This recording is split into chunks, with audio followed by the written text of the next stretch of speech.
पहले आज समझते हैं what is BODMAS rule. BODMAS rule क्या है? तो बच्चों, बोर्डमास रूल ये है कि B for bracket, O for of. अब ब्रैकेट क्या है? ब्रैकेट के अंदर जो भी कुछ है उसको हम पहले सॉल्व करेंगे फर्स्ट ऑफ ऑल। उसके बाद हम ऑफ सॉल्व करेंगे, यानी ब्रैकेट के बाहर जो है नंबर वगैरह। जैसे इसकी एग्जांपल है कि अगर आपके पास ये है इक्वेशन x+1, इसको सॉल्व करेंगे। ये ऑफ है, इट्स मीन्स ऑफ। x से मल्टीप्लाई होगा तो x² प्लस का x1 x, ये ऑफ है। ओके, आई होप ये आपको समझ आया होगा। और D4 क्या है? D4 है divide, division.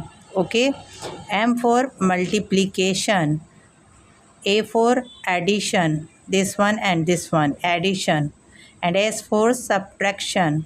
Okay, I hope आपको समझ आएगा। मेरे साथ पढ़िए, bracket of division, multiplication, addition, subtraction. Bracket of division, multiplication, addition, subtraction. आइए अब हम इस इक्वेशन को सॉल्व करते हैं। ये इक्वेशन हम सॉल्व करते हैं according to BODMAS rule. Okay, तो आइए सॉल्व करते हैं। Is equal to -1/4 + 8। Okay, first of all हम क्या सॉल्व करेंगे? ब्रैकेट। तो ब्रैकेट के अंदर क्या है? 2 + 2 को हम प्लस करेंगे तो आ जाएगा 4/5। ओके, ये ब्रैकेट सॉल्व हो गया। ठीक है, उसके बाद एज इट इज़ हम लिखेंगे। ठीक है, उसके बाद हम क्या करेंगे? Is equal to -1/4। अब हम ऑफ को सॉल्व करेंगे तो क्या आएगा? प्लस की साइन ऐसे की ऐसे आ जाएगी। फिर 8 4 32/5। ब्रैकेट ऑफ दोनों सॉल्व हो गए ये। अब हम क्या करेंगे? इसके बाद हम डिवीज़न सॉल्व करेंगे। ओके, बोर्डमास रूल के तहत। अब क्या आता है इसका नंबर? डिवीज़न का। तो डिवीज़न कैसे सॉल्व होगा? आइए देखते हैं। 5 1 5 एंड 5 10 50।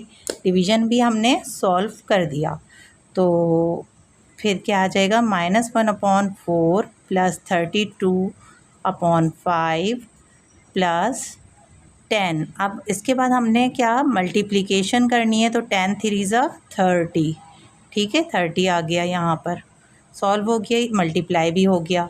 अब क्या करेंगे? इसके बाद हम, ये आ गई हमारे पास फ्रैक्शन। फ्रैक्शन में हमेशा यहाँ कुछ नहीं होता तो 1 होता है।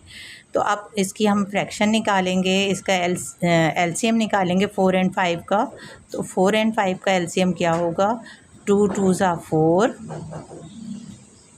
2 1 2 एंड 5 1 5। 2 2 4, 4 5 20, 20 इसका एलसीएम आ गया। अब हम क्या करते हैं बेटा, ये एलसीएम में हमेशा बच्चे गड़बड़ करते हैं। क्या करेंगे हम? जो भी यहाँ पर एलसीएम आया है ना, उसको ये जो नीचे वाला है इससे इसको डिवाइड करेंगे। तो 4/20 को हम डिवाइड कर देंगे। 4 1 4, 4 5 20। अब जो 5 आया है ना, इससे ऊपर वाले को जो भी रकम हो, यहाँ पर जो भी नंबर हो, उसको मल्टीप्लाई करेंगे। ठीक है, तो हम यहाँ पर 5 से इसको मल्टीप्लाई करेंगे। तो 5 1 क्या आ जाएगा हमारे पास? 5 प्लस, इसी तरीके से इसको भी करेंगे हम 20 से डिवाइड 5 को। तो यहाँ आंसर हमारे पास 4 आएगा। तो 4 से 32 को जब हम मल्टीप्लाई करेंगे तो क्या आंसर आएगा हमारे पास? यहाँ पर 128 प्लस, अब यहाँ 1 है तो 1 का तो आंसर 20 होगा ना। तो 20 से 30 को हम जब मल्टीप्लाई करेंगे तो इसका जवाब हमारे पास क्या आएगा? 600। ओके, आई होप यहाँ तक समझ आ गया होगा आपको। ये सॉल्व हुआ। अब ये तो देखें, साइन लगाना कभी भी मत भूलिएगा। यहाँ माइनस की साइन है तो ये माइनस की साइन आपने लगानी है। उसके बाद आप क्या करेंगे कि सबसे पहले हमने क्या करना है? बोर्डमास रूल के तहत एडिशन करना है। तो जब हम एडिशन करेंगे तो -5 एज इट इज़ लिखेंगे, प्लस इन दोनों को ऐड कर देंगे। जब ऐड करेंगे तो हमारे पास आंसर इधर क्या आएगा? 7/20। अब उसके बाद हमने क्या करना है? बोर्डमास रूल के तहत सब्ट्रैक्ट करना है। तो सब्ट्रैक्ट करेंगे तो हमारे पास आ जाएगा 7/3/20। अब इसको आपस में जब हम डिवाइड करेंगे तो हम चाहें तो यहीं तक ये आंसर है, लेकिन मज़ीद सॉल्व हो सकता है ये। तो आंसर इसका आएगा 36 3/20 ये इसका आंसर है। और आप सोच रहे होंगे कि ये आंसर कैसे आया। अक्सर बच्चों को ये चीज़ भी समझ नहीं आती, तो मैं आपको यहाँ पर ये चीज़ भी समझाना चाहूँगी। तो आइए इसको समझते हैं ना। 7/3/20 को हमने कैसे डिवाइड करा है। तो इसको हमने ऐसे डिवाइड किया है, 7/3 बड़ा नंबर है, इसको हम अंदर रखेंगे और 20 को हम बाहर रखेंगे। ठीक है, 23 60। उसके बाद माइनस करना भी बच्चों को अक्सर नहीं आता, तो 2 में से 0 गए तो 2, 7 में से 6 गया 1। अब 12 क्योंकि 20 से छोटा है, स्मॉल है, तो हम 3 भी नीचे उतार देंगे। ठीक है, उसके बाद 123 कैसे किससे जाएगा, 6 120।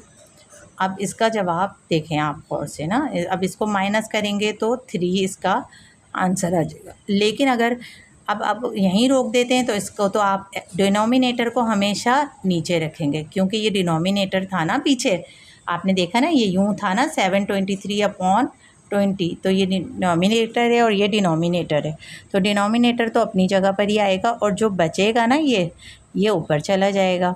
और जो इसका ये है आंसर 36, तो ये इधर आ जाएगा। ठीक है, आपको ये समझ आया होगा। इसको मज़ीद अगर सॉल्व करना चाहें तो डेसिमल लगाकर 3 के साथ 0 लगा दें। ठीक है, तो 21 20 आ गया। ठीक, अब हमारे पास यहाँ क्या 0 में से 10 बचे, 30 में से 20 गए, माइनस किए, तो डेसिमल क्योंकि लगा हुआ है तो एक 0 और उतार दिया हमने। तो 20 के टेबल में देखें आप कि आता है 100, तो जी हाँ आता है बिल्कुल, 5 100।